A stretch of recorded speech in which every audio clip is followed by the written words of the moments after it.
Кој ќе го назначи премиерот на функцијата што сам си ја делегира, раководител на Министерството за финансии, и дали за тоа ќе добие никаков документ или решение. Откако 6-ти ден Алфа не добива одговори од влада, денеска Заев самиот соопшти.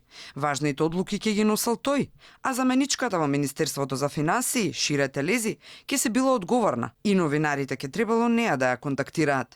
Не било важно каде ќе се распределеле и како функциите, туку што добро ќе се направило за граѓаните, рече Заев. Правниот тим на владата предлагаат решението со кое што владата пренесува право на времено раководење на премиерот со Министерство за финансии до поставување на нов министер за финансии. Мојата намера е да ги носам крупните одлуки кои што бенефит ќе видат граѓаните.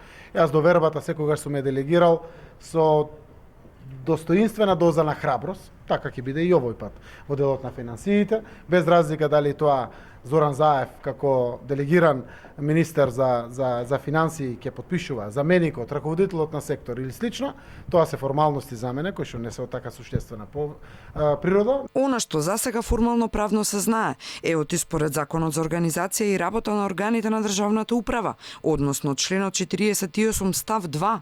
Јасно се гледа кој може да шефува кога министер нема. Заменикот го заменува министерот во случај кога тој е отсутен или кога поради болести и други причини не е во можност да ја врши својата функција со сите негови овластувања и одговорности во раководењето. Заев прво се постави себе си како министер за финансии кога ја обелоденуваше реконструкцијата. Брзо потоа рече нема да бил, откако антикорупцијска му предочи дека законски премиерската и министерската функција се неспоиви, ама сепак ќе раководел.